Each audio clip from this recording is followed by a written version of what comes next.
오늘은 우리가 전도서 28번째 시간으로 자족하는 인생으로 살라라는 제목으로 같이 말씀을 나누도록 하겠습니다. 사람의 욕심은 끝이 없습니다. 아무리 많은 것을 먹고 마시고 누려도 만족함은 없습니다. 그래서 9개를 가지고 있으면 다른 사람의 1개 가진 사람의 그 1개를 눈독 들이게 되죠. 그래서 그 1개를 가져서 10개를 채우려고 하고 10개를 채우고 나면 또 다른 사람의 1개를 보면 그것을 가지고 11개를 채우고 싶은 게 사람의 욕심이에요. 우리가 아합과 나봇을 보았었지만 그 아합 왕이 자기가 가지고 있는 모든 것이 있음에도 불구하고 왕궁 옆에 있는 나봇의 포도원을 갖지 못해서 밥을 먹지 않고 이제 밥을 굶고 누워있는 모습을 우리가 보는 것처럼 사람의 욕심은 끝이 없습니다. 오늘 본문 10절 말씀에 은을 사랑하는 자는 은으로 만족하지 못한다 그랬어요. 그리고 동일한 말을 다른 표현으로 반복하면서 풍요를 사랑하는 자는 소득으로 만족하지 못한다 그러면서 이것도 헛되다고 말하고 있어요. 왜냐하면 아무리 많은 은을 가져도 아무리 많은 소득을 가져도 사람에게는 만족이 없기 때문에 그래요. 사람은 이 안에 한 평도 되지 않는 마음속에 이 우주 전체를 다 갖다 넣어도 만족은 없습니다. 이유는 하나예요. 사람의 마음이 하나님이 채워져야 만족이 오는데 하나님이 채워지지 않으니까 세상 모두를 갖다 넣어도 만족이 없는 겁니다. 그래서 예레미야는 예레미야 2장 13절에 이렇게 말을 해요. 내 백성이 두 가지 악을 행하였나니 곧 그들이 생수의 근원되는 하나님을 버린 것과 스스로 웅덩이를 판 것인데 그것은 물을 가두지 못할 터진 웅덩이니라. 밑빠진 독이 됐다는 거예요. 원래 사람은 하나님과 함께 살며 하나님으로 만족하며 살아야 되는 존재였는데 아담과 하와가 범죄함으로 말미암아 생명이신 하나님과 단절되어 버렸어요. 그리고 나서 그 마음에 공허함이 생겨나게 되면서 어떤 걸 갖다가 그 마음에 채워도 그 공허함이 채워지질 않는 거예요. 우리가 흔히 헛헛하다, 아무리 먹어도 헛헛하고 아무리 가져도 모자라고 이유가 있어요. 이 세상에 어떤 걸 가지고 먹고 누려도 사람의 마음은 채워지질 않아요. 왜냐하면 하나님으로 채워야 되는 존재이기 때문에 그래요. 그러니 하나님만큼 크신 분이 들어와야 되는데 이 세상은 전부를 넣어도 하나님보다 클 수가 없거든요. 그렇기 때문에 사람은 만족이 올 수가 없는 거예요. 그래서 우리가 생수의 근원된 하나님께 가지 못하면 우리의 심령은 참된 만족은 찾아오지 않아요. 순간적인 만족은 옵니다. 뭘 가졌을 때, 뭘 소유했을 때, 뭘 누렸을 때 그 찰나의 순간은 만족이 있는 것 같지만 조금만 시간이 지나 보면 또 부족해져요. 그래서 사도 바울은 디모데전서 6장 10절에 이렇게 말합니다. 돈을 사랑함이 일만하게 뿌리가 되나니 이것을 탐내는 자들은 미혹을 받아 믿음에서 떠나 많은 근심으로서 자기를 찔렀도다. 그렇게 말씀하세요. 돈을 사랑함이 오늘 본문 10절에 이렇게 말하죠. 은을 사랑하는 자, 은으로 만족하지 못한다. 돈을 사랑함이 일만하게 뿌리예요. 돈 자체는 일만하게 뿌리가 아닙니다. 돈은 가치 중립적인 거예요. 내가 돈을 어떻게 사용하느냐에 따라 이 돈이 선이 되기도 하고 악이 되기도 합니다. 이 돈이 하나님의 영광이 되기도 하고 하나님의 영광을 가리는 것이 되기도 해요. 그렇기 때문에 우리는 그것을 가지고 어떻게 사용해야 할지 지혜를 가지고 분별력을 가지고 사용해야 되는 거예요. 그건 돈뿐 아니라 우리의 몸도 마찬가지고 이 세상에 있는 모든 것들도 마찬가지예요. 사람은 돈을 사랑하게 됐고 이 세상의 것들을 사랑하게 됐고 그것으로 자신을 채워보려고 그것으로 자신에게 만족을 줘보려고 끊임없이 해도 안 되는 인생이기 때문에 하나님께서 그런 인생을 구원하시기 위해 이 땅에 오신 거예요. 우리를 죄로부터 구원하시고 욕망과 욕심으로부터 우리를 구원하시고 자유를 주시는 거죠. 그래서 이 요한복음 4장에 보면 예수님이 사마리아의 수가성 여인에게 찾아가시죠. 그리고 그 여인에게 질문하신 게 뭐였냐면 가서 남편을 불러오라는 거였어요. 남편이 5이 있어도 만족이 없어요. 참 남편이 없다는 거예요. 그리고 계속해서 목마른 인생을 살아요. 그래서 주님께서 뭐라 그러십니까? 내가 주는 물을 먹는 자는 영원히 목마르지 아니하리라. 나에게도 그 물을 주옵소서. 그 갈급함을 가지고 그 여인이 예수님을 만났을 때 어떻게 돼요? 그 여인이 참된 만족을 누리게 되는 거예요. 그리고 마태복음 6장에 가면 예수님께서 오병이어의 표적으로 수많은 배고픈 인생들에게 만족을 주십니다. 그리고 나니까 그들이 그것으로 말미암아 배부르게 되는 거예요. 그래서 예수님 뭐라 그래요? 나는 하늘에서 내려오는 산떡이라. 내 살과 피를 먹는 자는 영원히 배고프지 않고 영원하게 살 것이다 라고 말씀하세요. 그리고 7장에 가서 주님께서 말씀하신 게 뭐예요? 명절 끝날에, 초막절 명절 끝날에 주님 말씀하신 것이 목마른 자는 내게 와서 마시라.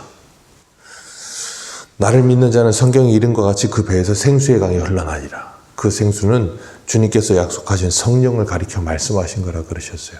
그렇기 때문에 사도행전의 제자들이 그 성령을 받고 나서는 어떻게 됩니까? 그 인생에 참된 만족이 찾아오는 거예요. 그리고 나니 그들이 어떤 상황 속에서도 뭐예요? 믿음으로 살아가는 거예요. 왜? 그 안에서 생수의 생명의 샘이 솟기 때문에 그래요. 성령께서 그와 함께 하시면서 그들을 날마다 부족함 없이 채우시기 때문에. 우리 빌립보서 4장 한 군데 보겠습니다. 빌립보서 4장 11절입니다.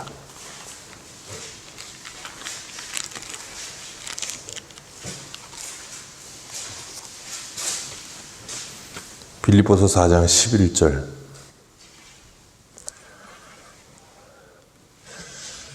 11절에서 13절 같이 읽겠습니다. 빌립보서 4장 11절에서 13절입니다. 같이 읽습니다. 시작. 내가 궁핍함으로 말하는 것이 아니니라. 어떠한 형편이든지 나는 자족하기를 배웠노니 나는 비천에 처할 줄도 알고 풍부에 처할 줄도 알아. 모든 일 곧 배부름과 배고픔과 풍부와 궁핍에도 처할 줄 아는 일체의 비결을 배웠노라. 내게 능력 주시는 자 안에서 내가 모든 것을 할 수 있느니라. 아멘. 주님 분명히 말씀하세요. 사도 바울을 통해서 자족하기를 배웠다. 그 자족하기를 배우는 게 뭐예요? 일체의 비결이요. 그 자족하기를 배우고 나면 풍부에 처해도 자족하고 빈곤에 처해도 자족합니다. 어떠한 형편에서든 그곳에서 자족할 줄 아는 법을 배우는 게 일체의 비결을 배우는 거예요. 그리고 나면 내게 능력 주시는 자 안에서 모든 것을 할 수 있다. 이건 무슨 우리가 슈퍼맨이 된다는 말이 아니라고 말씀을 드렸어요. 모든 형편 속에서 어느 형편에서든 우리가 그리스도인답게 살 수 있는 능력을 가지게 된다는 거예요. 그래서 이런 은혜, 일체의 비결을 배웠다는 건 디모데전서 6장으로 가봅니다. 조금만 뒤로 가셔서 디모데전서 6장 6절. 일체의 비결을 배웠다 그랬는데 그 일체의 비결 봅니다. 디모데전서 6장 6절. 6장 6절에서 9절입니다. 같이 읽습니다. 시작. 그러므로 자족하는 마음이 있으면 경건은 큰 이익이 되느니라. 우리가 세상에 아무것도 가지고 온 것이 없음에 또한 아무것도 가지고 가지 못하리니 우리가 먹을 것과 입을 것이 있은즉 족한 줄로 알 것이니라. 부하려 하는 자들은 시험과 올무와 여러 가지 어리석고 해로운 욕심에 떨어지나니 곧 사람으로 파멸과 멸망에 빠지게 하는 것이라. 아멘. 일체의 비결이 뭐예요? 자족하는 마음이요. 우리가 이 땅에 아무것도 가지고 온 것이 없음을 알고 또한 갈 때 아무것도 가지고 가지 못한다는 것을 아는 것. 그래서 먹을 것과 입을 것이 있으면 족한 줄 알고 그 일용할 양식을 가지고 주님과 함께 살아가는 것. 그게 바로 일체의 비결을 배운 성도들의 삶이라는 거예요. 그렇기 때문에 우리가 이 땅을 살아가면서 사는 날 동안 하나님이 주신 것을 가지고 잘 사용하며 감사하는 것이고 그렇게 믿음으로 살아가다가 주님이 부르시면 그 모든 것을 놓고 가는 거예요. 우리의 인생은 그 이상도 이하도 아닙니다. 그래서 우리는 이 땅을 사는 동안 주님이 우리에게 주신 은혜를 가지고 우리의 마음의 부유함을 누리며 살아야 되는 거예요. 그 마음의 부유함이 없는 사람은 아무리 많은 걸 가져도 만족감이 없어요. 그래서 다윗은 시편 23편 뭐라 그럽니까? 여호와는 나의 목자시니 내게 부족함이 없으리로다. 우리가 다윗 보지만 다윗은 부족한 거 많았어요. 나발에게 가서 먹을 걸 구걸할 만큼 부족한 거 많았습니다. 그런데 다윗은 부족함이 없었다 그래요. 이유는 하나예요. 주님이 나와 함께 하심을 늘 경험했기 때문이에요. 그래서 주님이 함께 하심을 경험하면 육체적인 어려움은 부족함으로 느껴지지 않는 거예요. 좀 부족할 수 있죠. 부족한 게 그 인생이 크게 해가 되지 않는 거예요. 그래서 우리가 하나님의 은혜 속에 살게 되면 육체적인 부족함이나 어려움 속에 살았어도 그게 어떤 이 한으로 남는다던가 힘듦으로 남지 않아요. 그게 그냥 추억으로 남는 거예요. 그때 그렇게 참 어려웠지. 그리고 회상하고 끝나는 거예요. 그 이상도 이하도 아닙니다. 그래서 사도 바울은 고린도후서 6장 10절에 이렇게 말해요. 근심하는 자 같으나 항상 기뻐하고 가난한 자 같으나 많은 사람을 부요하게 하고 아무것도 없는 자 같으나 모든 것을 가진 자로다. 이게 일체의 비교를 배운 하나님의 사람들의 모습이라는 거예요. 그래서 그렇게 일체의 비교를 배운 사람들에게 주님 뭐라 그러시는가 하면 우리 찾으신 김에 디모데전서 6장 17절 봅니다. 찾으신 김에 6장 17절 우리 17절에서 19절까지 같이 읽습니다. 시작. 내가 이 세대에서 부한 자들을 명하여 마음을 높이지 말고 정함이 없는 재물에 소망을 두지 말고 오직 우리에게 모든 것을 후히 주사 누리게 하시는 하나님께 두며 선을 행하며 선한 사업을 많이 하고 나누어 주기를 좋아하며 너그러운 자가 되게 하라. 이것이 장래의 자기를 위하여 좋은 터를 쌓아 참된 생명을 취하는 것이니라. 아멘. 이 땅을 살아가면서 마음을 높이지 말라는 거예요. 왜요? 정함이 없는 재물이래요. 이 세상의 사람들은 은을 사랑하고 그리고 풍요로움과 그 소득을 사랑하는데 만족함은 없거든요. 근데 그것을 가지면 어떤 생각을 하냐면 자신들이 뭔가 대단해진 줄 착각해요. 그러니 부한 자들에게 마음을 높이지 말고 정함이 없는 재물에 소망을 두지 말래요. 재물은 늘 있다가도 없고 없다가도 있거든요. 그런데 우리의 소망은 누구에게 있대요? 모든 것을 후히 주사 누리게 하시는 하나님께 소망이 있대요. 그 하나님께 소망을 두고 우리가 이 땅에서 뭐 하라고요? 선을 행하고 선한 사업을 많이 하라. 그것이 장래에 자기를 위해 좋은 터를 쌓는 참된 생명을 취하는 길이다. 그렇게 말씀하세요. 우리가 이 땅을 살면서 성도가 그 길을 걸어야 한다라고 말씀하시면서 11절에 이렇게 말씀하세요. 우리를 부르신 이유를 디모데전서 6장 11절 12절 이렇게 말합니다. 11절 12절 읽습니다. 시작. 오직 너 하나님의 사람아 이것들을 피하고 의와 경건과 믿음과 사랑과 인내와 온유를 따르며 믿음의 선한 싸움을 싸우라. 영생을 취하라. 이를 위하여 내가 부르심을 받았고 많은 증인 앞에서 선한 증언을 하였도다. 아멘. 그러니 10절에 말하는 것처럼 돈을 사랑하는 삶, 그래서 믿음을 떠나는 삶, 그런 삶 살지 말고 하나님의 사람답게 이런 것들을 피하고 경건과 믿음과 사랑과 인내와 온유를 따라서 믿음의 선한 싸움을 싸우고 영생을 취하래요. 왜요? 이것을 위해 우리가 부르심을 받았대요. 우리는 이 땅에서 이것 하는 사람들입니다. 이것이 우리의 인생의 목적이 되어야 한다는 거예요.